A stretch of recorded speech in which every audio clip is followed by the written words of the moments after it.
Hello friends, my name is Neeraj Martolia. तो हम लोग क्या कर रहे हैं, अब स्टार्ट कर रहे हैं हम लोग शॉर्ट नोट्स के। ठीक है, जो हमारे यूकेपीएससी जेई और एई का पेपर होने वाला है। जो जेई का पेपर मई में है और एई का पेपर हमारा अप्रैल लास्ट 26 तारीख से स्टार्ट है या अप्रैल 23 से स्टार्ट है। ठीक है, और एनएचपीसी जेई के लिए जो हमारा 6 तारीख को एग्जाम है। ठीक है, उसके लिए हम शॉर्ट नोट्स तैयार कर रहे हैं। और सुबह जो हमारा होगा वो बीएमसी का होगा और शाम को जो होगा हमारा भी सोम का होगा। ठीक है, स्ट्रेंथ ऑफ मटेरियल का। तो आज स्टार्ट करते हैं हम सबसे पहले स्ट्रेंथ ऑफ मटेरियल। तो स्ट्रेंथ ऑफ मटेरियल के सबसे पहले लिखना जो पेपरों में पूछे जाते हैं, सिर्फ सिंपल सिंपल वही पढ़ेंगे अभी। तो सबसे पहले लिखना, पूछा जाता है यंग्स मॉडुलस के बारे में। ठीक है, यंग्स मॉडुलस के बारे में पूछा जाता है। ठीक है, इसको किससे डिनोट करता हूं, ई से। और इसको क्या बोलते हैं, यंग्स मॉडुलस। यंग्स मॉडुलस को हम दूसरे किस नाम से जानते हैं, मॉडुलस ऑफ इलास्टिसिटी के नाम से भी जानते हैं हम। इसको यंग्स मॉडुलस भी बोलते हैं और मॉडुलस ऑफ इलास्टिसिटी के नाम से भी जानते हैं हम। ठीक है, तो इसके बारे में पूछता है, इसके बारे में पूछता है ये होता क्या है। तो ये क्या होता है, स्ट्रेस अपॉन स्ट्रेन। ठीक है, यंग्स मॉडुलस क्या होता है, स्ट्रेस अपॉन स्ट्रेन।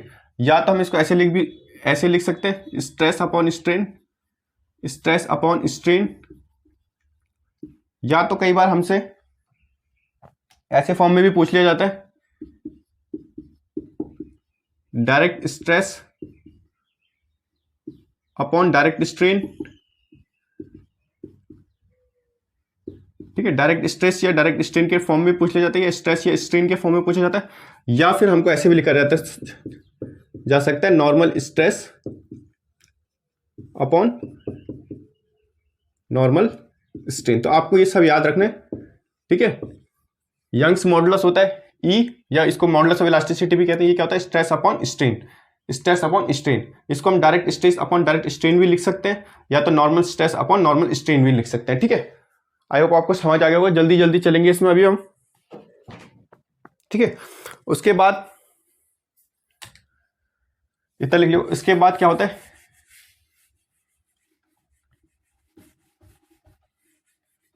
इसका कई बार रेंज पूछा जाता है। ठीक है, तो जो इसका रेंज होता है वो भी कई बार एग्जाम में पूछा जाता है। ठीक है, वो होता है 2.01 into 10⁵ newton per mm square to 2.08 into 10⁵ newton per mm square. ये इसका रेंज होता है। ठीक है, ये इसका रेंज होता है। और जनरली जो लेते हैं हम, जनरली क्या लेते हैं हम, ई की वैल्यू क्या लेते हैं हम generally, 2 into 10⁵ newton per mm square. ठीक है, कभी कभार गीगा पास्कल में पूछ लेता, वो होता है 200 गीगा पास्कल। तो ये सारे याद रखना है आपको कि जो यंग्स मॉडुलस होता है उसका रेंज कितना होता है, 2.01 into 10⁵ newton per mm square से लेके 2.08 into 10⁵ newton per mm square तक। जनरली क्या वैल्यू लेते हैं हम ई की, 2 into 10⁵ newton per mm square से लेके, ठीक है, ये लेते हैं हम जनरली। और गीगा पास्कल में पूछ लिया तो 200 गीगा पास्कल। और न्यूटन पर mm स्क्वायर को हम क्या बोलते हैं, मेगा पास्कल भी बोलते हैं। ठीक है, तो याद रखना ये सब कुछ। ठीक है, आई होप आपको समझ आ रहा होगा। ठीक है, ये सब कुछ याद रखना। ठीक है, शॉर्ट नोट्स की तरफ में चलेंगे। इसके बाद आता है हमारे पास बल्क मॉडुलस के बारे में। ठीक है, इनमें से कुछ ना कुछ तो क्वेश्चन आ ही जाएगा, तो इसीलिए मैं करवा रहा हूं। ठीक है, दूसरा हमारे पास आता है बल्क मॉडुलस, सॉरी दूसरा आएगा हमारे पास modulus of rigidity, modulus of rigidity. ठीक है, या हम इसको क्या बोल सकते हैं, मॉडुलस ऑफ रिजिडिटी का दूसरा नाम क्या होता है, शियर मॉडुलस। ये याद रखना, मॉडुलस ऑफ रिजिडिटी या तो मॉडुलस ऑफ रिजिडिटी होगा या shear modulus, modulus of rigidity होगा या शियर मॉडुलस लिखा होगा, दोनों का मतलब सेम है। ठीक है, इसको हम डिनोट करते हैं जी से हम इसको डिनोट करते हैं। ठीक है, जी से हम डिनोट करते हैं। तो इसकी ये क्या होता है हमारे पास, ये होता है हमारे पास शियर स्ट्रेस अपॉन, ये होता है हमारे पास shear stress upon shear strain. ठीक है, ये याद रखना है। जी की वैल्यू क्या होता है हमारा, shear stress upon shear strain, ठीक है, shear stress upon shear strain, ये याद रखना हमेशा, ठीक है। उसके बाद ठीक है, उसके बाद आते हैं हम बल्क मॉडुलस पे।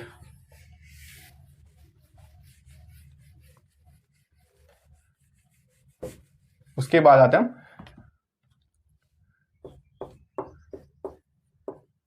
बल्क मॉडुलस पे, ठीक है, जिसको हम क्या बोलते हैं, के से डिनोट करते हैं, ठीक है। बाद में इनके रिलेशनशिप्स भी पढ़ेंगे, कुछ फॉर्मूले आते हैं वो हमेशा आते हैं एग्जाम में।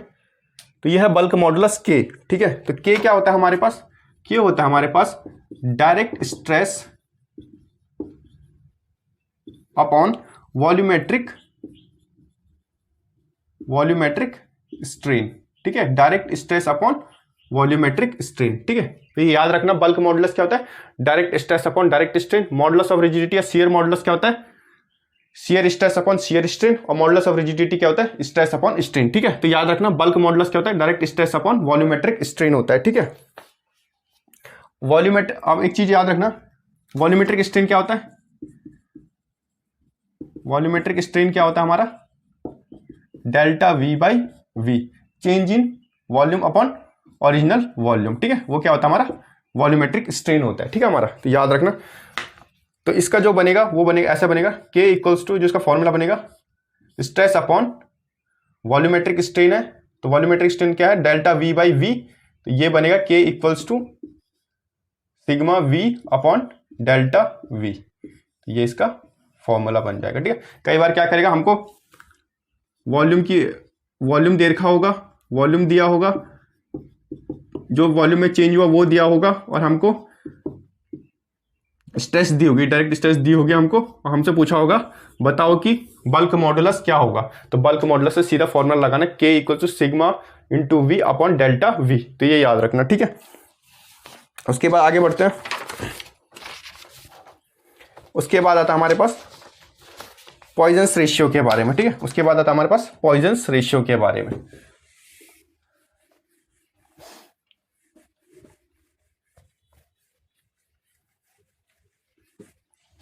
उसके बाद आता हमारे पास पॉइजन्स रेशियो के बारे में। पॉइजन्स रेशियो, या तो हम इसको म्यू से डिनोट कर लेते हैं, या हम इसको 1/m से डिनोट कर सकते हैं, ठीक है। म्यू से डिनोट कर लेते हैं, या 1/m से भी डिनोट कर सकते हैं हम इसको, ठीक है। किसी भी फॉर्म में पूछा जा सकता है हमसे। तो म्यू क्या होता है हमारे पास, म्यू होता है हमारे पास लेटरल स्ट्रेन अपॉन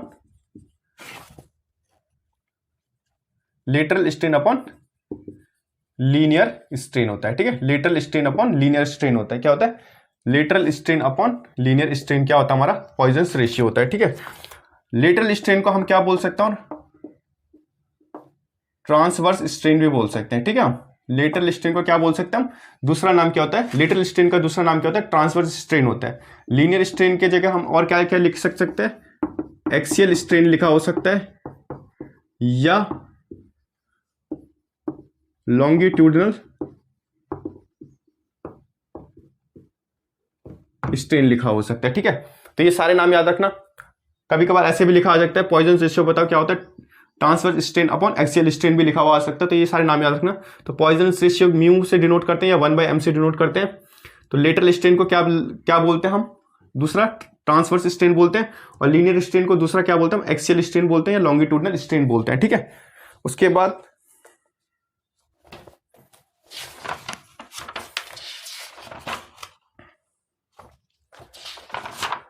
ठीक है, कुछ इसके बाद इसकी पूछी जाती है कि ये वैल्यू कहाँ से कहाँ तक लाई करती है। तो ये वैल्यू कहाँ से कहाँ तक लाई करती है, म्यू की वैल्यू लाई करती है 0 to 0.5 तक लाई करती है, ठीक है। 0.5 0 हमारा क्या आता है, कॉर्क आता है, ठीक है। और 0.5 पे क्या आता है हमारा, रबड़ आता है। पूछ लेता है रबड़ क्या होता है, परफेक्टली प्लास्टिक मटेरियल होता है हमारा, कौन सा, रबड़, ठीक है। रबड़ पूछ लेता है। कॉर्क का 0 होता है। और कई बार क्या करता है हमसे, ह्यूमन टिश्यू का भी पूछ लेता है। ह्यूमन टिश्यूज का भी पूछ लेता है कई बार पेपर में घुमाने के लिए, उसका होता है -1, ठीक है। उसका कितना होता है? -1 होता है, ठीक है। तो ये याद रखना, -1 होता है हमसे, कई बार पेपर में पूछ लेता है, ह्यूमन टिश्यूज के बारे में पूछ लेता है। तो ये कॉर्क का याद रखना और रबड़ का याद रखना, बाकी और भी होता है उनका भी याद रख लेना। आगे बढ़ते हैं। उसके बाद क्या करता है, हमसे रिलेशनशिप्स पूछता है, ठीक है। उसके बाद हमसे क्या पूछता है, कुछ इंपॉर्टेंट रिलेशनशिप पूछता है, ठीक है। कुछ इंपॉर्टेंट रिलेशनशिप पूछता है हमसे, ठीक है। तो वो रिलेशनशिप क्या क्या होता है? सबसे पहला होता है हमारे पास E इक्वल्स टू, सॉरी, सबसे पहला होता है हमारा E equals to 2J1 plus mu, ठीक है। एक होता है ये वाला, ठीक है। ये किस किस के बीच में है? ये रिलेशनशिप किस किस के बीच में है? ये है यंग्स मॉडुलस के बीच में, शियर मॉडुलस के बीच में, जिसको मॉडुलस ऑफ रिजिडिटी कहते हैं, और पॉइजन्स रेशियो के बीच में रिलेशनशिप है, ठीक है। दूसरा आता है एक हमारे पास E equals to 3K1 minus 2 mu, ठीक है। ये किस किस के बीच में रिलेशनशिप है? ये हमारा यंग्स मॉडुलस, और ये हो गया हमारे पास बल्क मॉडुलस, और ये हो गया हमारा पॉइजन्स रेशियो के बीच में रिलेशनशिप है, ठीक है। दूसरा ये पहला तो ये इंपॉर्टेंट हो गया, ये याद रखना, इनमें से एक ना एक पूछा जाएगा, या तो क्वेश्चन के फॉर्म, न्यूमेरिकल के फॉर्म में पूछा जाएगा, या तो सीधा फॉर्मूला पूछते हैं,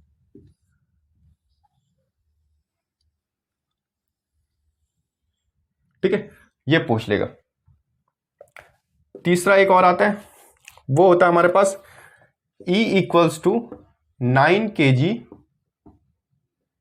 अपॉन 3K प्लस G। ये भी पूछा जाता है पेपर में, ठीक है। ये किस किस के बीच में रिलेशनशिप हो गया? ये हो गया हमारे पास Young's modulus, modulus of rigidity और बल्क मॉडुलस के बीच में हमसे रिलेशनशिप पूछा जाता है। वो क्या होता है? E equals to 9 kg upon 3K plus G, ठीक है। फिर एक और पूछा जाता है हमसे D, वो होता है हमारे पास म्यू इक्वल्स टू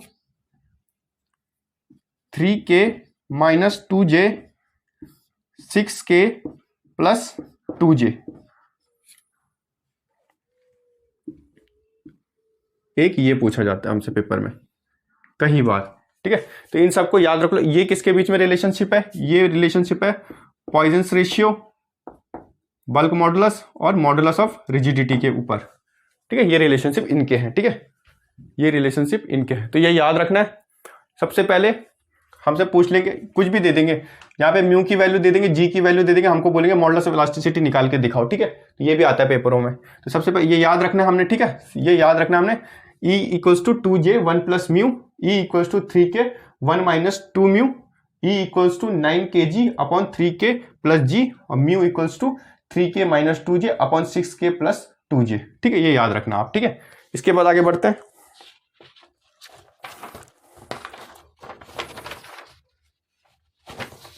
ठीक है, इसके बाद एक और चीज आता है,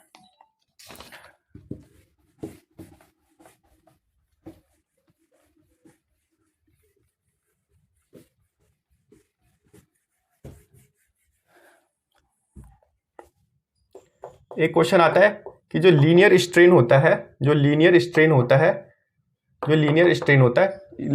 को हम और क्या क्या बोलते हैं? लीनियर स्ट्रेन को हम और क्या क्या बोलते हैं जी? एक्सियल स्ट्रेन बोलते हैं, और लॉन्गिट्यूडिनल स्ट्रेन बोलते हैं, ठीक है। और लॉन्गिट्यूडिनल स्ट्रेन बोलते हैं। इसको किस चीज से मेजर करते हैं? ठीक है, लीनियर स्ट्रेन या एक्सियल स्ट्रेन या लॉन्गिट्यूडिनल स्ट्रेन कुछ भी हो सकता है। इसको मेजर किससे करते हैं हम? मेजर किससे करते हैं जी?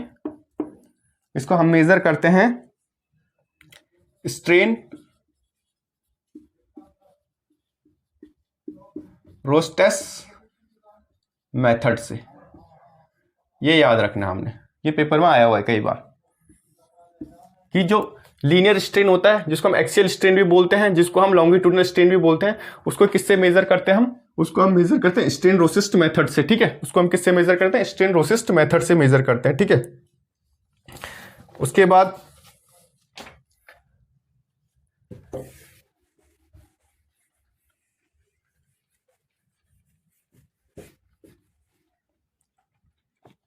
एक नोट पॉइंट का क्वेश्चन है, ये कंफर्म आता ही आता है।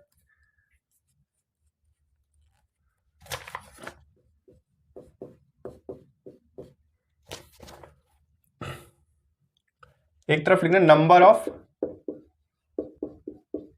Independent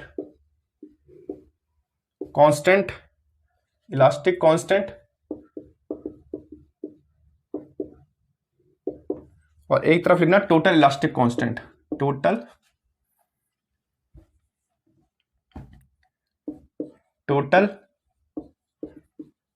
elastic constant. ठीक है, तो सबसे पहला होमोजीनियस एंड आइसोट्रॉपिक के लिए। ठीक है, आइसोट्रॉपिक क्या होता है बता देता हूं। आइसोट्रॉपिक क्या होता है, जो क्या होता है, जिसकी इलास्टिक जो प्रॉपर्टी होती है, इलास्टिक जो प्रॉपर्टी होती है सेम होती है ऑल डायरेक्शन में, सेम होती है ऑल डायरेक्शन में। ठीक है, ठीक है। और होमोजीनियस क्या होती है, जिसकी वॉल्यूम सेम होती है ऑल डायरेक्शन में। ठीक है, ऑल डायरेक्शन वॉल्यूम सेम होती है, डेंसिटी सेम होती है। A body having similar property throughout its volume is said to be homogeneous. मतलब क्या बोलने की चाहे, जो डेंसिटी की फॉर्म में ले लो, वॉल्यूम के फॉर्म में, मतलब जो कोई भी मटेरियल होगी उसकी जो डेंसिटी होगी हर एक जगह पे सेम होगी, वो क्या होगा, होमोजीनियस मटेरियल होगा। और आइसोट्रॉपिक क्या होगी, जिसकी इलास्टिक प्रॉपर्टी सेम होगी ऑल डायरेक्शन में, उसको हम क्या बोलेंगे, आइसोट्रॉपिक। ठीक है, तो number of independent elastic constant कितने होते हैं इसमें, 2 होते हैं। ठीक है, नंबर ऑफ इंडिपेंडेंट याद रखना, इंडिपेंडेंट कितने होते हैं, 2 होते हैं, और टोटल कितने होते हैं, 4 होते हैं इसमें। ठीक है, फिर आता है हमारे पास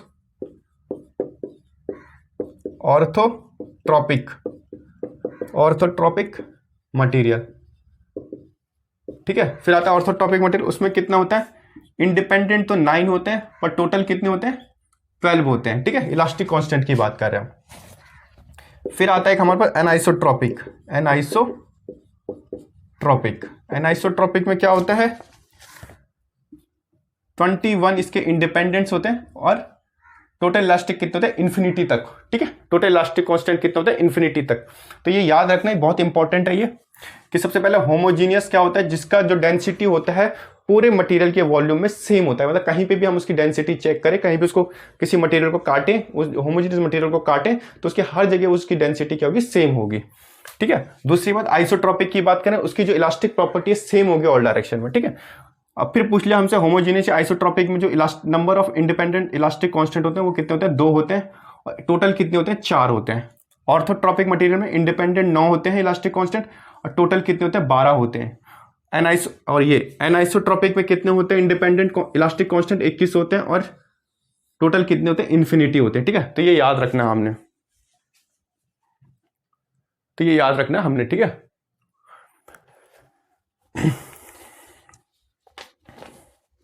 ठीक है, आगे बढ़ते हैं।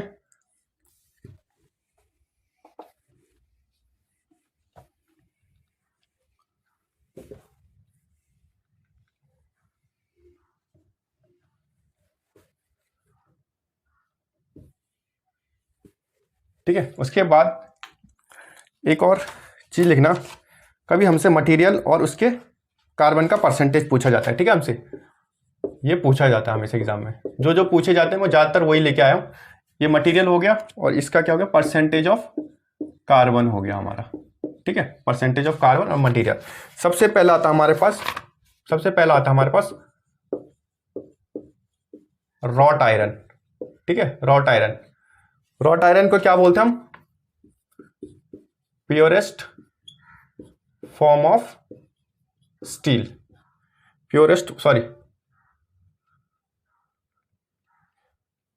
ये क्या होती है, प्योरेस्ट फॉर्म होती है इसकी। ठीक है, रॉट आयरन की क्या होती है, प्योरेस्ट फॉर्म होती है। ठीक है, इसमें कितना परसेंटेज ऑफ कार्बन होता है, लेस देन 0.1%। कितना परसेंट कार्बन होता है इसमें, less than 0.1%। Purest form of iron क्या होता है, रॉट आयरन। ठीक है, प्योरेस्ट फॉर्म ऑफ आयरन इसको कहते हैं रॉट आयरन को, ये याद रखना। कितना परसेंटेज होता है, 0.1% से कम होता है। ठीक है, दूसरा आता है स्टील में कितना हमारा कार्बन मिला हुआ होता है, स्टील में हमारा कार्बन मिला होता है 0.102 0.25%।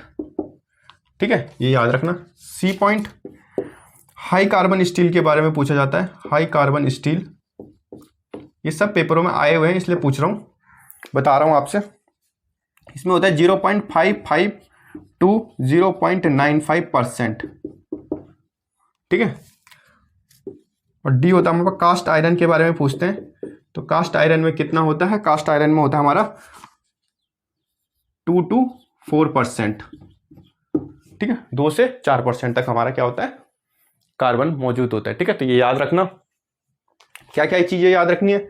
सबसे पहले पूछ लिया जाएगा कि पेपर में प्योरेस्ट फॉर्म ऑफ आयरन क्या होता है? हमारा रॉट आयरन होता है। कितना परसेंट कार्बन होता है? लेस देन 0.1%, लेस देन 0.1% होता है। ठीक है, फिर पूछता हमसे स्टील के बारे में, कितना परसेंटेज ऑफ कार्बन होता है उसमें?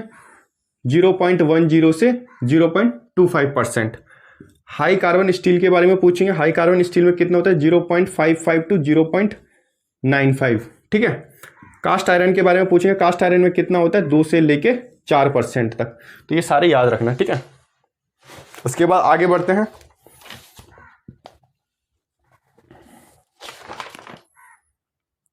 उसके बारे में आगे बढ़ते हैं, कुछ प्रिज्मेटिक बार के बारे में लिखते हैं जो हमारे पेपर में सीधे सीधे पूछे जाते हैं। क्वेश्चन आ जाएंगे या तो सीधा सीधा फॉर्मूले पूछ लेंगे वो हमसे। ठीक है,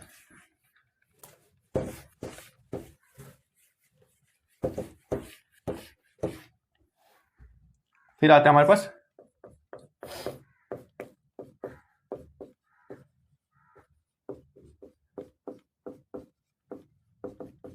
प्रिज्मेटिक बार के बारे में। ठीक है, प्रिज्मेटिक बार के बारे में। ठीक है, तो प्रिज्मेटिक बार का सबसे पहले लिखना, एलोंगेशन का फॉर्मूला पूछते हैं वो, या क्वेश्चन पूछ लेते हैं या तो फॉर्मूला पूछ लेंगे। एलोंगेशन का जो फॉर्मूला होगा वो क्या होता है? PL by A E. PL by A E. P for load, L for length, A for area, E for Young's modulus. ठीक है, एलोंगेशन का पूछ लिया। दूसरा पूछ लेता हम स्टिफनेस का, पूछ लेते हैं स्टिफनेस का। स्टिफनेस का फॉर्मूला क्या होता है? AE by L. ठीक है, AE बाई एल क्या होता है हमारा? स्टिफनेस का फॉर्मूला।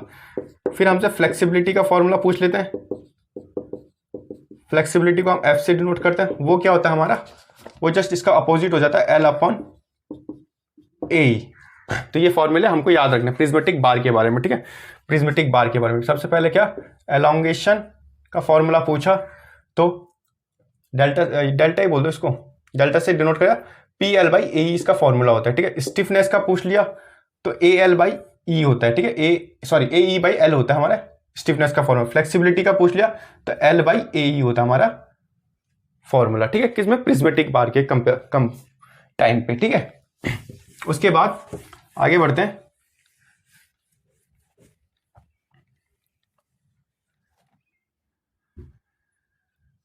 अगर हमसे एलोंगेशन पूछ लिया जाए और AE को हम और नाम से भी जानते हैं, उसको हम एक्सियल रिजिडिटी के नाम से भी जानते हैं। ठीक है, एक्सियल रिजिडिटी के नाम से जानते हैं। ठीक है, AE को हम एक्सियल रिजिडिटी के नाम से भी जान सकते हैं। ठीक है, दूसरी बात, नॉन प्रिज्मेटिक बार के बारे में पूछा। नॉन प्रिज्मेटिक बार के बारे में पूछा अगर टोटल एलोंगेशन, अगर इसका टोटल एलोंगेशन पूछा हमसे, टोटल एलोंगेशन पूछा इसका, तो ये क्या होगा? Delta T equals to PL1 A1 E1 plus PL2 A2 E2 plus PL3 A3 E3 so on, आगे तक जितना भी जाएगा पूछ लेता है। ठीक है, हमसे इनके क्वेश्चन आते हैं पेपर में, इसलिए मैं इनके फॉर्मूला लिखा रहा हूँ। PL अपॉन ए, अगर ये नॉन प्रिज्मेटिक बार की बात करेगा। ठीक है, अब प्रिज्मेटिक बार की बात करेगा तो वो क्या होगा? PL अपॉन AE होता है। ठीक है, तो नॉन प्रिज्मेटिक बार की याद रखना, PL1 upon A1 E1, PL2 upon A2 E2, PL3 upon A3 E3 so on, जितना भी जाएगा आगे तक। ठीक है, ये हो गया हमारा नॉन प्रिज्मेटिक बार के बारे में। ठीक है, फिर आगे बढ़ते हैं स्ट्रेन एनर्जी की तरफ थोड़ा।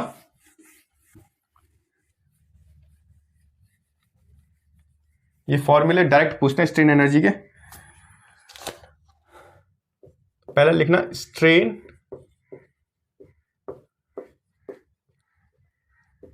एनर्जी ड्यू टू फ्लेक्सवर, इसी को क्या बोलते हैं हम? बेंडिंग। इसी को क्या बोलते हैं, बेंडिंग। ठीक है, इसका जो फॉर्मूला बनता है स्ट्रेन एनर्जी में वो बोलता है U इक्वल्स टू m²L/2EI। तो ये याद रखना, ये किसके केस में बनता है, बेंडिंग के केस में या फ्लेक्सर के केस में बनता है स्ट्रेन एनर्जी। ठीक है, बेंडिंग के केस में या हमारे फ्लेक्सर के केस में बनता है हमारा U for strain energy m²L/2EI। ठीक है, दूसरा है हमारे पास strain energy due to axial loading. अगर उस पर एक्सियल लोडिंग पड़ रहा हो तो क्या सा होगा। ठीक है, तब हमारा स्ट्रेन एनर्जी क्या होगा, ये होगा P²L/2AE। तो ये भी हमको याद रखना है। तब क्या होगा, जब हमारे पास क्या पड़ेगा, फ्लेक्सर और बेंडिंग का याद रखना क्या होगा m²L/2EI, और एक्सियल लोडिंग का याद रखना स्ट्रेन एनर्जी P²L/2AE। ठीक है, 2AE होगा। ठीक है, फिर उसके बाद थोड़ा रेजिलेंस के बारे में पढ़ लेता हूं।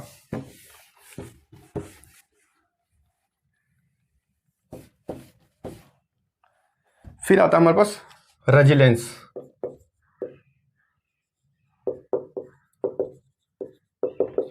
इसके बारे में लिखना एरिया अंडर लोड डिफॉर्मेशन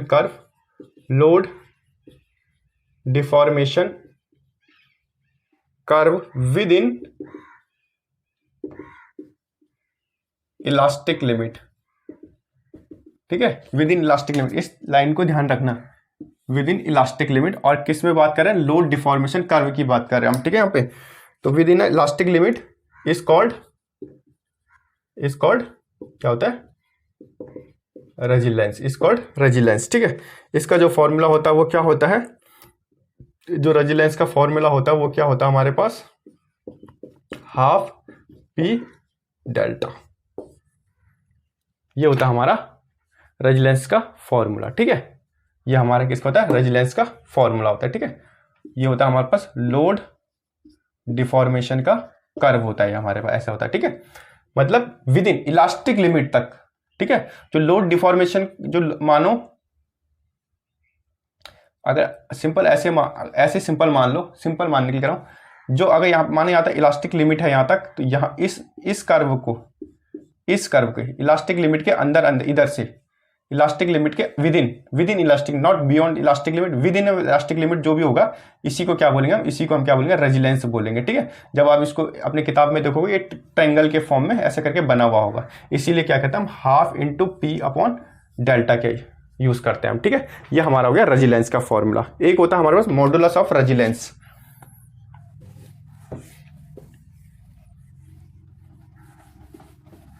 ठीक है, एक होता है हमारे पास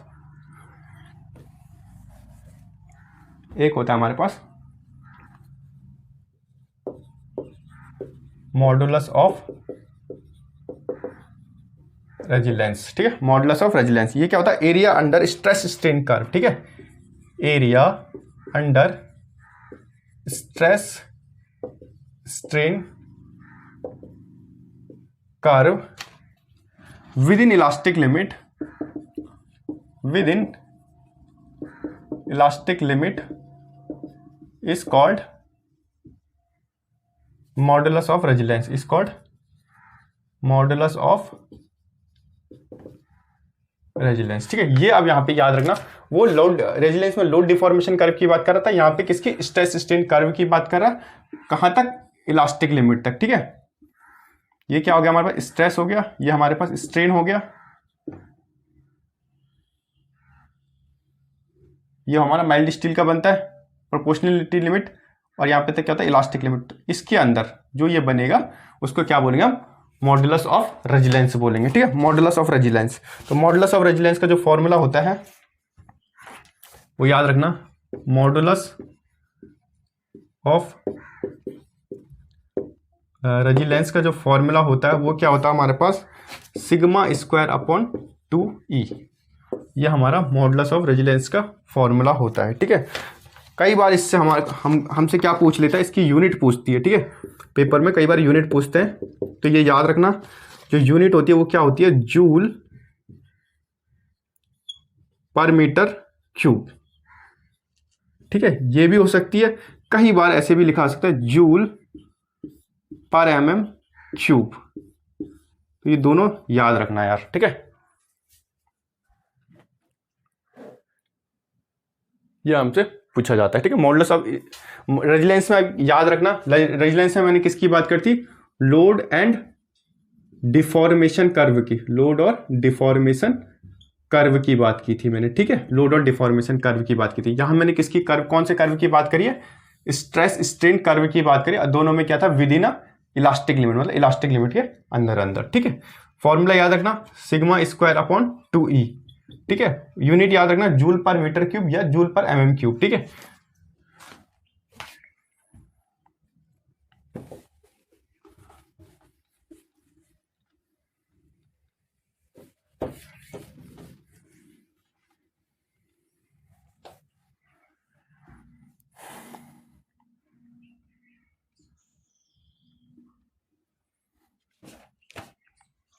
फिर आता है हमारे पास प्रूफ रेजिलेंस। प्रूफ रेजिलेंस के बारे में आता है हमारे पास। ठीक है, तो प्रूफ रेजिलेंस क्या होता है, maximum energy stored in elastic limit of a material. ठीक है, क्या बात करें, मैक्सिमम एनर्जी जो स्टोर होती है इलास्टिक लिमिट तक, उसको, उस मटेरियल को, उसको क्या बोलते हैं हम, जो मटेरियल में, मटेरियल की इलास्टिक लिमिट तक जो मैक्सिमम एनर्जी स्टोर होती है उसको हम क्या बोलते हैं, प्रूफ रेजिलेंस बोलते हैं। ठीक है, ठीक है, इसका एक और दूसरे फॉर्म में लिख लेना, दूसरे फॉर्म में भी कई बार पेपर में पूछा जाता है, वो होता है area under load deformation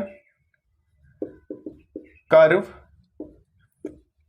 up to the elastic limit, up to elastic limit is called proof resilience, is called proof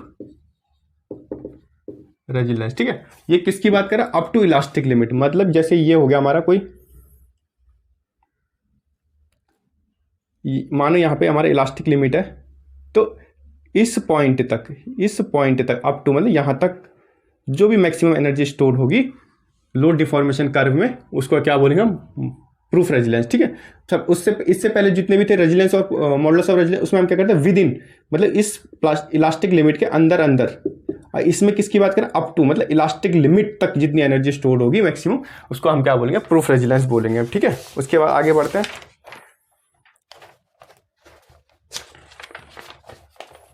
उसके बाद आगे बढ़ते हैं।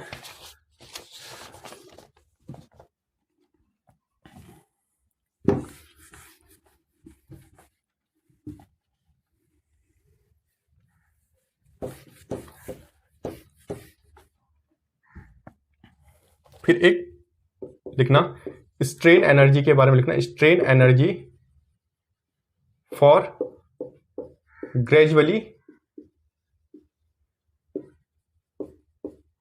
अप्लाइड लोड, और दूसरा होता है एक strain energy for suddenly applied load. ठीक है, तो याद रखना ग्रेजुअली अप्लाइड लोड मतलब जो धीरे धीरे लोड पड़ता है। ठीक है, हम लोड को क्या कर रहे हैं, धीरे धीरे इंक्रीज कर रहे हैं हम। ठीक है, धीरे धीरे इंक्रीज कर रहे हैं। इसका जो फॉर्मूला बनता है वो बनता है W²L/2AE। याद रखना, जो ग्रेजुअली का बनेगा स्ट्रेन एनर्जी, जो बनेगा ग्रेजुअली स्ट्रेन एनर्जी जो ग्रेजुअली अप्लाइड लोड के लिए बनेगा वो बनेगा W²L/2AE। ठीक है, और जो सडनली के लिए बनेगा W²L/AE बनेगा सिर्फ। ठीक है, याद रखना, ग्रेजुअली मतलब धीरे धीरे बढ़ा रहे हैं तो W²L/2AE, और सडनली मतलब एकदम से लोड ज्यादा डाल दिया तो वो क्या होगा, W²L/AE हो जाएगा हमारा। ठीक है,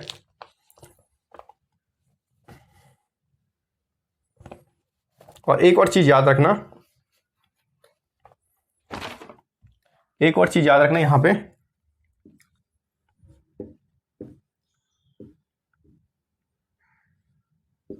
ये चीज याद रखना,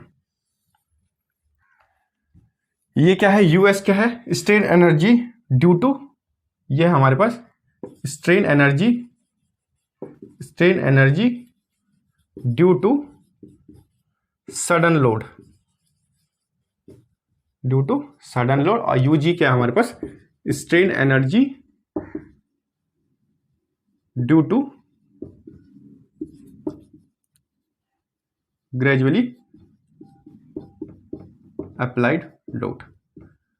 ठीक है, तो ये याद रखना, जो strain energy due to sudden load होता है वो क्या होता है, 4 टाइम्स यूजी के होता है। ठीक है, यूजी मतलब gradually applied load, strain energy due to gradually applied load.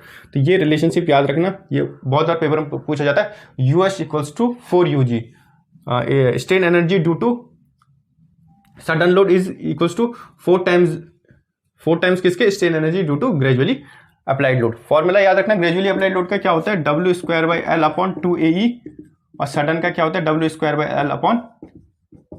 ठीक है, ये दोनों याद रखना आप।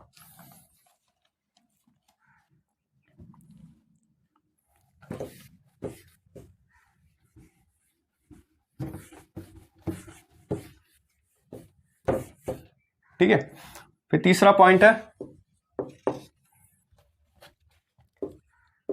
Strain energy due to impact loading.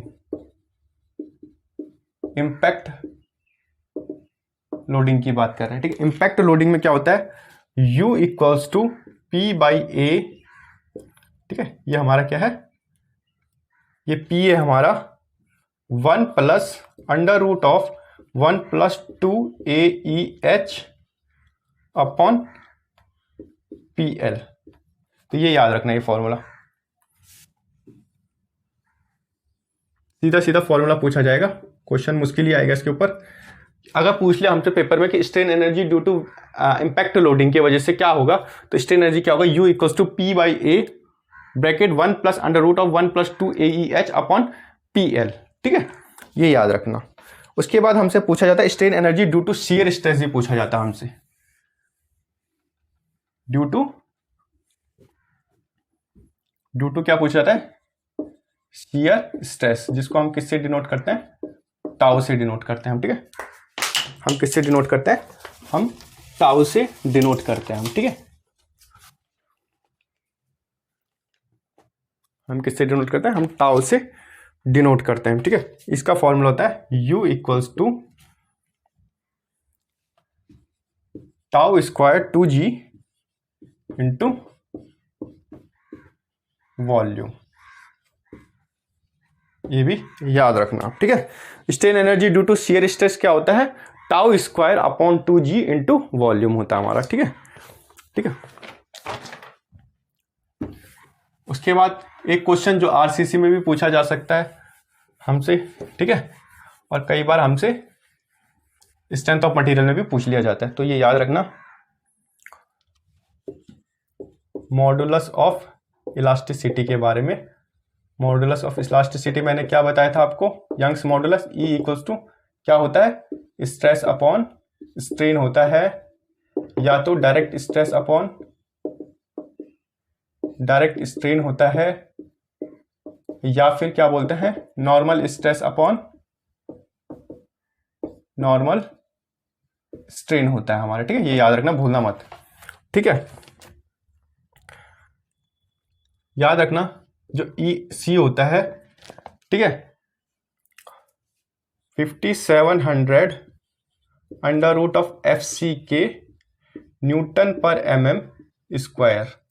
ठीक है, कौन से कोड के अकॉर्डिंग, ये होता है हमारा जो पुराना वाला कोड था आरसीसी का, WSM पे बेस्ड, उस कोड के हिसाब से IS 456 कई बार हमसे पूछ लेता है। ठीक है, वो 1978 वाला होता है। ये किस पे बेस्ड था, WSM पे हमारा बेस्ड था। ठीक है, ये पहला पॉइंट। दूसरा पॉइंट, जो मॉडुलस ऑफ इलास्टिसिटी होता है, मॉडुलस ऑफ इलास्टिसिटी जो होता है, मॉडुलस ऑफ इलास्टिसिटी जो E होता है, EC 5000 √FC Newton per mm square.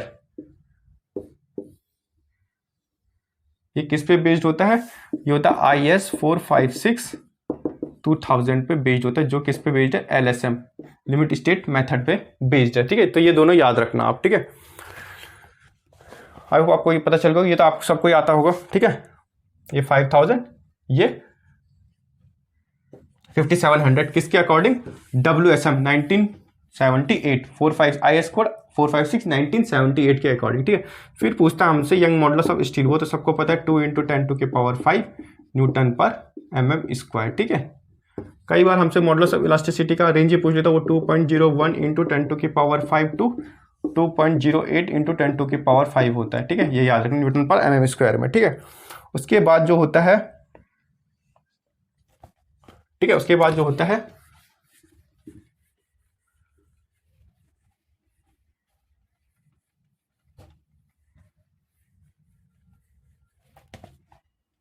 उसके बाद आता है गॉज लेंथ के बारे में, सीधा सीधा पूछता है गॉज लेंथ के बारे में। ठीक है, गॉज लेंथ के बारे में अब मैं आपको कैसे बता दूं यार। एक ब्रैकेट बना लेते हैं,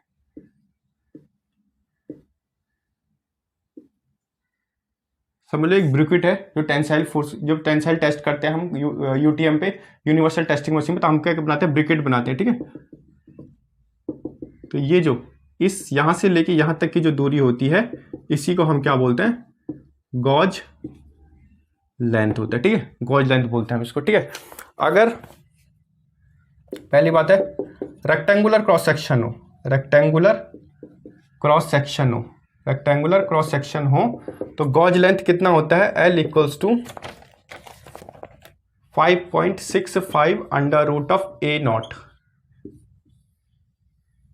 ठीक है, A0 क्या होता है, हमारे पास क्रॉस सेक्शनल एरिया होता है। ठीक है, हमारे पास B क्या होगा, अगर हमारे पास सर्कुलर क्रॉस सेक्शन हो, अगर ये हमारे पास रेक्टेंगुलर क्रॉस सेक्शन है, तो हम क्या लेंगे, L = गॉज लेंथ क्या लेंगे, 5.65 √A0। अगर हमारे पास सर्कुलर क्रॉस सेक्शन होगा तो हम L को क्या लेंगे, सीधा सीधा 5D। D क्या होता है, डाया ऑफ बार। ठीक है, डाया ऑफ बार। ठीक है, ये आपने लिख लिया होगा आई होप। फिर उसके बाद पूछ लेता है प्रूफ स्ट्रेस के बारे में, प्रूफ स्ट्रेस की। ठीक है, प्रूफ स्ट्रेस की वैल्यू पूछ लेता है, तो याद होना चाहिए प्रूफ स्ट्रेस की सबको वैल्यू कितनी होती है, प्रूफ स्ट्रेस कितनी होती है, 0.2%। प्रूफ स्ट्रेस मतलब जो थोड़ा बहुत डिफॉर्मेशन आ जाता है वो कितना होता है, 0.2%। ठीक है, फिर पूछता है हमसे कि फेल कितने पे होता है। ठीक है, ब्रिटल मटेरियल, जो ब्रिटल मटेरियल होता है, अच्छे से लिख देता हूं थोड़ा, सॉरी,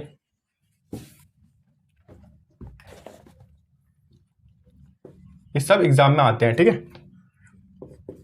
ब्रिटल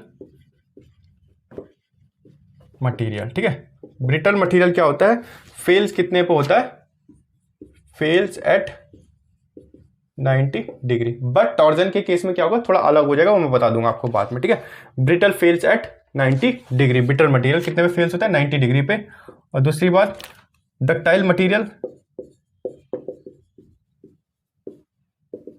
डक्टाइल मटेरियल कितने पे फेल होता है, फेल्स एट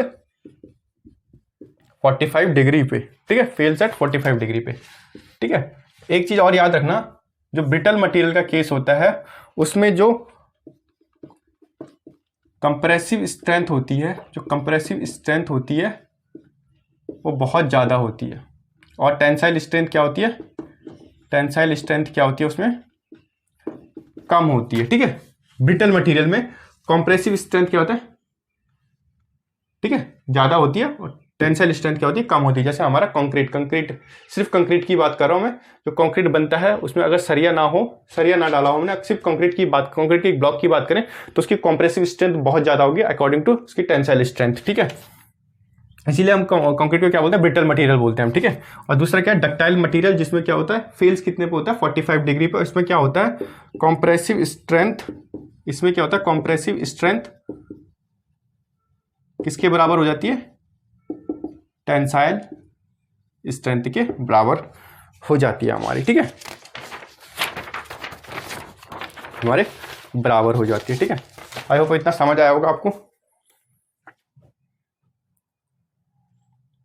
आगे बढ़ते हैं। कुछ डायग्राम है, सीधा सीधा पूछ लेता है ये कौन सी चीज है, ये कौन सी चीज है।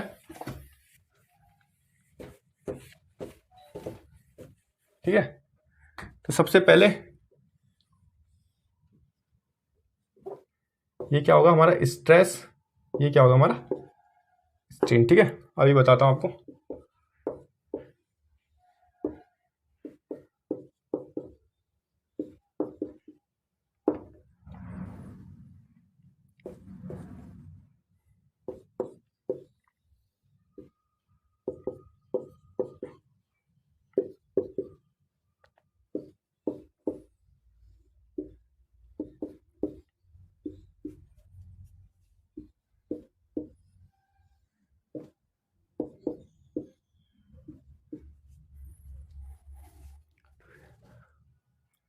ठीक है, आप देखना, जो सबसे पहले अगर ये पूछ लिया जाए, कुछ ऐसा पूछ लिया जाए, तो ये क्या कौन सा होगा, ये कौन सा होगा, ये परफेक्टली इलास्टिक मटेरियल होगा। क्या होगा, परफेक्टली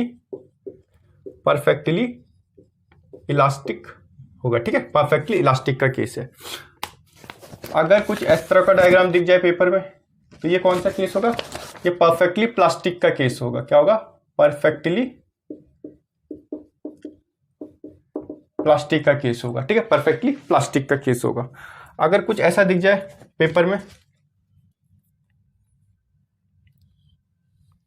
कुछ ऐसा दिख जाए आपको पेपर में, तो ये किसका केस होगा, ये हमारा होगा elasto plastic material, elasto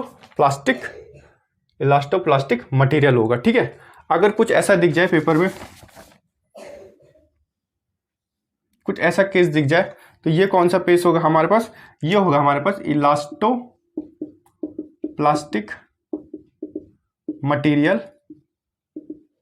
with strain hardening का केस होगा ये। ठीक है, अगर हमको पेपर में कुछ ऐसा दिख जाए, ठीक है, कि किसी मटेरियल पर स्ट्रेस बढ़ता ही जा रहा है पर इसमें कोई स्ट्रेन में कोई डिफॉर्मेशन कुछ आ ही नहीं रहा, तो वो कौन सा होगा हमारा, वो आइडियल रिजिड का केस होगा हमारा। ठीक है, कि क्या कर रहा है, हम स्ट्रेस बढ़ाते जा रहे हैं पर उसमें कोई भी डिफॉर्मेशन नहीं आ रही। ठीक है, तो याद रखना, अगर ऐसा होगा तो परफेक्टली इलास्टिक मटेरियल होगा, कुछ इस तरीके से होगा तो परफेक्टली प्लास्टिक मटेरियल होगा, इस तरीके से होगा तो इलास्टो प्लास्टिक मटेरियल होगा, इस तरीके से होगा तो elasto plastic material with strain hardening होगा, और ये वाला केस कौन सा होगा, आइडियल का केस होगा हमारा। ठीक है, उसके बाद देखते हैं आगे।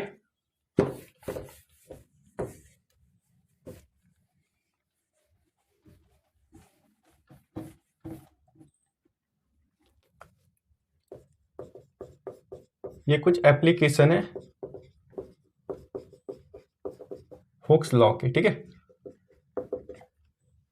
हुक्स लॉ के कुछ एप्लीकेशन है। ठीक है, हुक्स लॉ आप सबने पढ़ा होगा, लिख लेना, when rectangular bar subjected to uniaxial loading. ठीक है, हमने क्या करा है, रेक्टेंगुलर बार किस पे, रेक्टेंगुलर बार पे क्या है, यूनिएक्सियल लोडिंग लग रही है। ठीक है, तो उस टाइम जो वॉल्यूमेट्रिक स्ट्रेन होगा वो क्या होगा,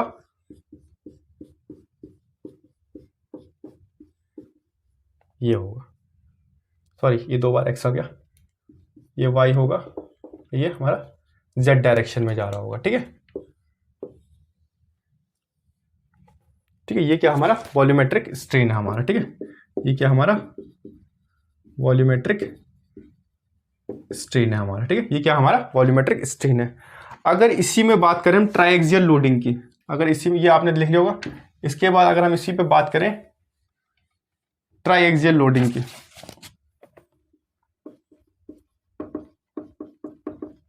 ट्राइएक्सियल लोडिंग, तो उस टाइम क्या बनता है, वॉल्यूमेट्रिक स्ट्रेन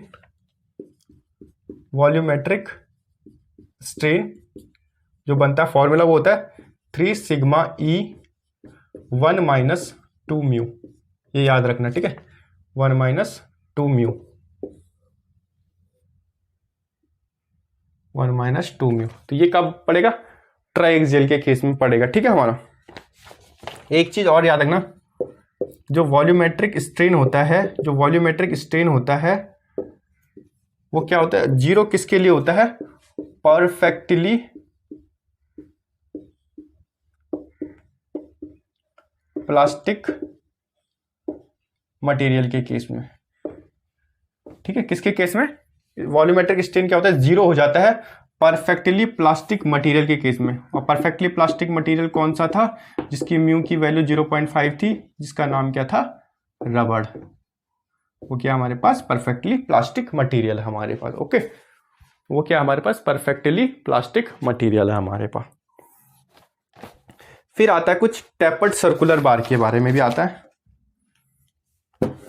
ये सारे फॉर्मूले पूछे जाते हैं। ठीक है,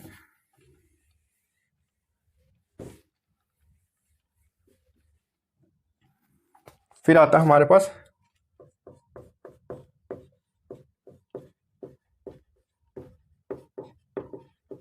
एलोंगेशन इन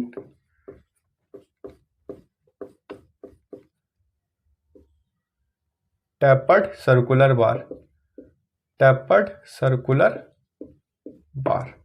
ठीक है, टेपर्ड सर्कुलर बार मतलब कुछ इस तरीके का बार होता है हमारा। ठीक है, तो उसमें जो फॉर्मूला बनेगा एलोंगेशन का, क्या बनेगा, delta equals to 4pl pi d1 d2 by E. ठीक है, d1 क्या हो गया हमारा, d1 ये हो गया, और d2 हमारा क्या होगा, ये होगा डायमीटर ऑफ बार। ठीक है, E for young modulus, pi 4p जो लोड होगा, l क्या होगी, जो इसकी लेंथ होगी। ठीक है, ये हमारे किसका, टेपर्ड बार के एलोंगेशन का केस में। ठीक है, ठीक है,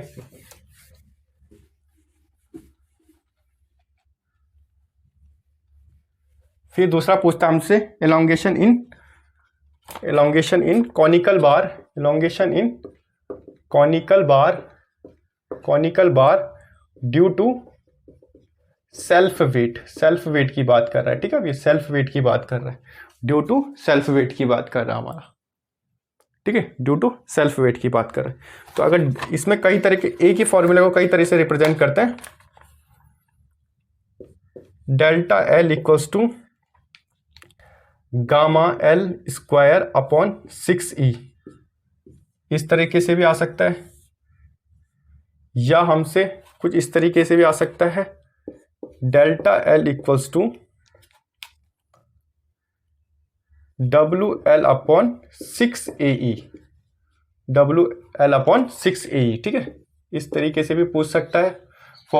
जो ऑप्शंस में होंगे ये भी हो सकता है या ये भी हो सकता है, दोनों में से एक हो सकता है। ठीक है, या तो डेंसिटी के टर्म्स में या वेट के टर्म्स में पूछा होगा। तो क्या होगा, elongation in conical bar due to self weight कैसे पूछ सकता है, delta L equals to gamma L square upon 6AE या delta L upon WL upon 6AE। ठीक है, एक इस तरीके से भी पूछा जाता है कई बार पेपरों में, डेल्टा एल इसी चीज को conical bar due to self weight का elongation 1/3 into gamma L square by 2E। इस तरीके से इसी को जब हम खोल के देखेंगे तो यही आएगा। तो जो ये gamma L square by 2E है ना, वो क्या होता है, इलोंगेशन होता है किसका, यूनिफॉर्म प्रिज्मेटिक बार का। ठीक है, यूनिफॉर्म प्रिज्मेटिक बार का, आप एक बार देख लीजिए।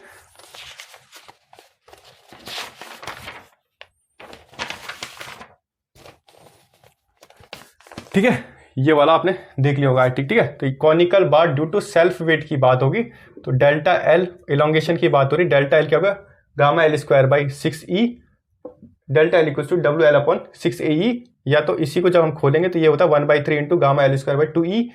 Gamma L square by 2E क्या होता है हमारा, इलोंगेशन यूनिफॉर्म ऑफ, मतलब इलोंगेशन होता है किसका, प्रिज्मेटिक बार का इलोंगेशन होता है, वो gamma L square upon 2E होता है हमारा। ठीक है, ये याद रख लेना हमारा।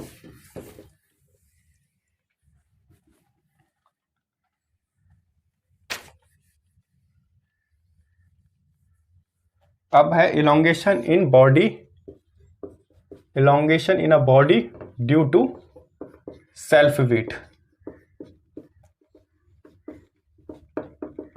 ठीक है, तो वो क्या होता है, डेल्टा इक्वल्स टू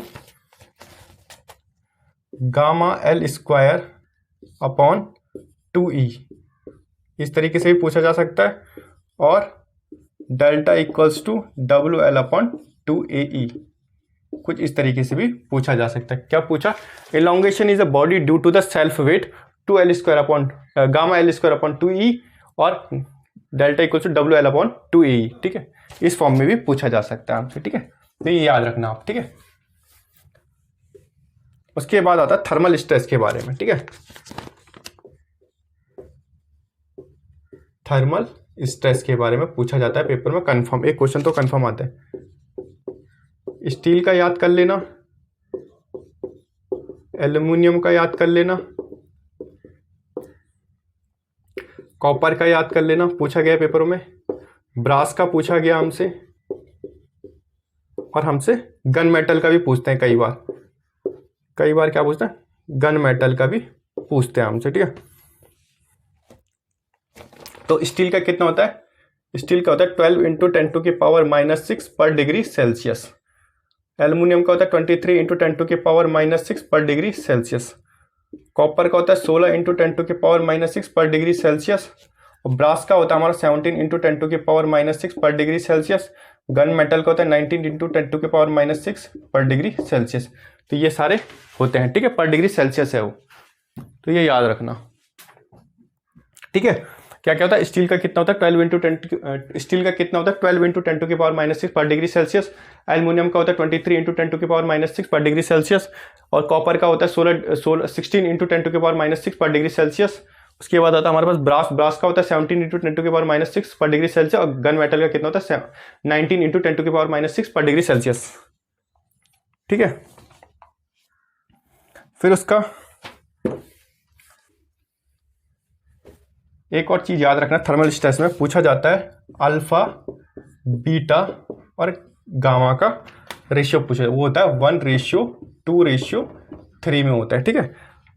अल्फा मतलब होता है लीनियर थर्मल एक्सपेंशन कोफिशिएंट, ये याद रखना, ये पेपरों में आया हुआ है। बीटा होता है हमारे पास एरियल थर्मल एक्सपेंशन कोएफिशिएंट। और गामा होता है हमारे पास volumetric thermal expansion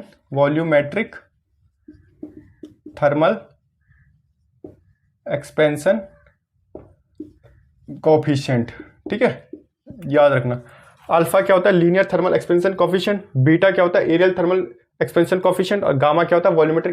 volumetric thermal expansion coefficient. इनकी किस रेशियो में होते हैं? ये होता है हमारा 1:2:3 में होते हैं, ठीक है, ये याद रखना। उसके बाद जिससे हमसे पेपर में पूछा जाता है, पेपर में जहां से क्वेश्चन पूछे जाते हैं, एक चीज याद रखना, अगर हमसे पूछा जाए पेपर में सिर्फ थर्मल एक्सपेंशन का केस पूछा जाए, थर्मल एक्सपेंशन का केस पूछा जाए, क्वेश्चन में केवल थर्मल एक्सपेंशन के बारे में पूछा जाए, तो फॉर्मूला जो होता है वो होता है sigma equals to E alpha delta T, ठीक है, ये होता है हमारा। बट उसी में अगर हमसे ये, तो अगर क्वेश्चन में थर्मल एक्सपेंशन केस होगा तो ये वाला फॉर्मूला लगा देना, वैल्यू सारी दी होगी और इंटू कर लेना। दूसरा आता है हमारे पास फ्री टू एक्सपेंशन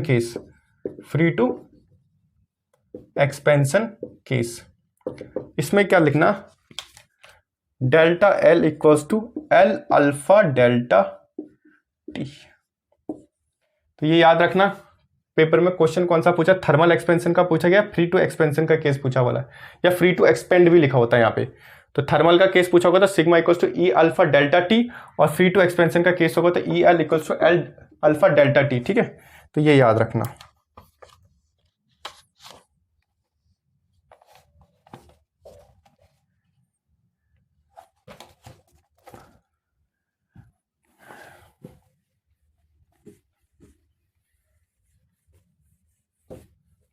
ठीक है, उसके बाद हमसे पूछा जाता है ब्रिनल हार्डनेस नंबर, ठीक है, ये पूछा जाता है हमसे। इसका फॉर्मूला पूछा जाता है, इसका फॉर्मूला होता है P/πd² D minus D square minus small D square, ये इसका क्या होता है, फॉर्मूला होता है किसका, बेर्नियल हार्डनेस नंबर का, P upon pi D square, ये डी है हमारा, सॉरी ये pi D square upon D minus under root of D square minus small D square. ठीक है, ठीक है। और याद रखना जो बेर्नियल हार्डनेस नंबर होता है used for checking the hardness of material, material की हार्डनेस चेक करने के लिए यूज किया जाता है। ठीक है, इसमें एक स्टील बॉल होती है,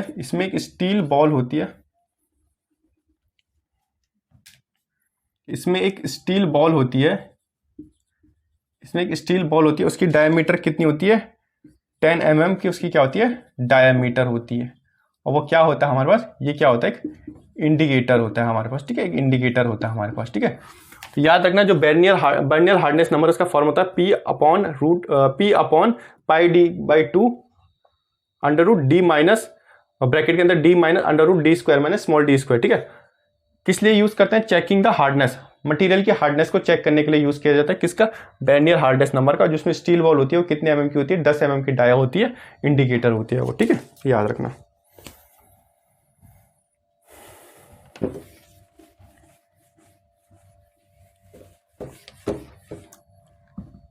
फिर ठीक है, इसके बाद आता है हमारे पास for structural steel.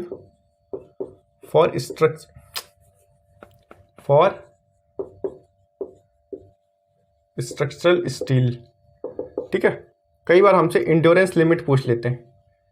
Endurance limit वो क्या होता है, वो होता है हाफ होता है किसका, अल्टीमेट स्ट्रेंथ का। याद रखना इंड्योरेंस लिमिट क्या होता है, 1/2 इंटू अल्टीमेट स्ट्रेंथ या हाफ ऑफ अल्टीमेट स्ट्रेंथ होता है। ठीक है, ठीक है। उसके बाद याद रखना एक चीज और, इतना लिख लिया होगा,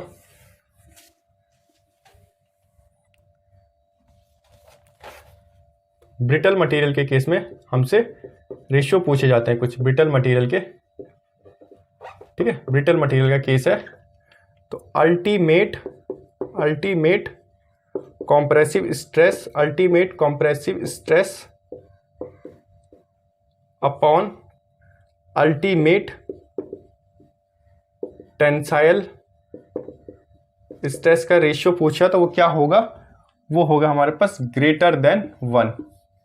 ये याद रखना। ठीक है, ब्रिटल मटेरियल के केस में अगर हमसे पूछ लिया जाए अल्टीमेट कंप्रेसिव स्ट्रेस अपन अल्टीमेट टेंसाइल स्ट्रेस की क्या होते हैं, वैल्यू ग्रेटर देन 1 होती है हमारे पास। ठीक है, ग्रेटर देन 1 होती है। ठीक है, हमारे पास एक चीज और, जैसे स्ट्रक्चरल स्टील किसको बोलते हैं हम, स्ट्रक्चरल जो स्टील होता है वो कौन सा होता है, वो होता है हमारे पास माइल्ड स्टील। वो कौन सा होता है हमारे पास, माइल्ड स्टील होता है। स्ट्रक्चरल स्टील कौन सा होता है हमारे पास, माइल्ड स्टील होता है। ठीक है, इसकी यील्ड स्ट्रेंथ कितनी होती है, जिसको हम FI कहते हैं, वो कितनी होती है, 250 न्यूटन पर mm स्क्वायर होती है हमारी। ठीक है, जिसको हम FI भी बोलते हैं यील्ड स्ट्रेंथ को। पहली बात। दूसरी बात पूछ ले अल्टीमेट स्ट्रेंथ पूछ ले, अगर ये हमसे स्टील में भी पूछा जा सकता है।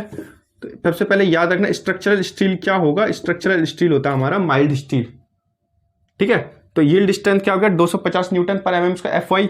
अल्टीमेट स्ट्रेंथ क्या होगा, 420 न्यूटन पर mm स्क्वायर क्या होता है हमारा, अल्टीमेट स्ट्रेंथ होता है हमारा। ठीक है, फिर उसके बाद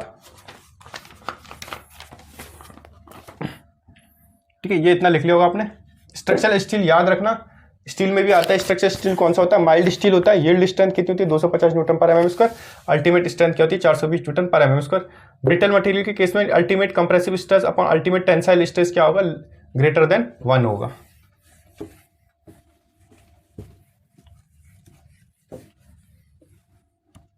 फिर पेपर में कई बार क्या पूछता है, टेंसाइल स्ट्रेस पूछ लेता है हमसे, टेंसाइल स्ट्रेस पूछ लेता है हमसे। तो टेंसाइल स्ट्रेस क्या होता है हमारे पास, tensile force upon cross sectional area, ये फॉर्मूला पूछ लेता है कई बार हमसे पेपरों में। ठीक है, क्रॉस सेक्शनल एरिया, ये याद रखना आप। ठीक है, एक होता है टेनसिटी क्या होता है, पूछ लेता है हमसे कई बार टेनसिटी क्या होता है। ये होता है हमारे पास ultimate strength in tension. Ultimate tenacity क्या होती है? Ultimate strength in tension. ठीक है, आई होप ये समझ आया होगा आपको। तो ये हमारा जो चैप्टर फर्स्ट था, चैप्टर फर्स्ट जो है सोम का, वो कंप्लीट कर लिया हमने शॉर्ट नोट्स में। ठीक है, आगे भी इसकी वीडियोस आती रहेंगी। सुबह हमारी बीएमसी की वीडियो आएगी और रात को हमारी सोम की वीडियो आएगी जब तक खत्म नहीं होगा। ठीक है, शॉर्ट नोट्स के। शॉर्ट नोट्स में कोशिश करूंगा कि हर एक लेक्चर में एक चैप्टर या 2 चैप्टर को कंप्लीट कर लूँ। ठीक है, बाकी आपको वीडियो अच्छी लगी होगी तो लाइक करना या शेयर करना, मेरी वीडियो को अपने दोस्तों में शेयर करना और वीडियो को लाइक करना। Thank you friend.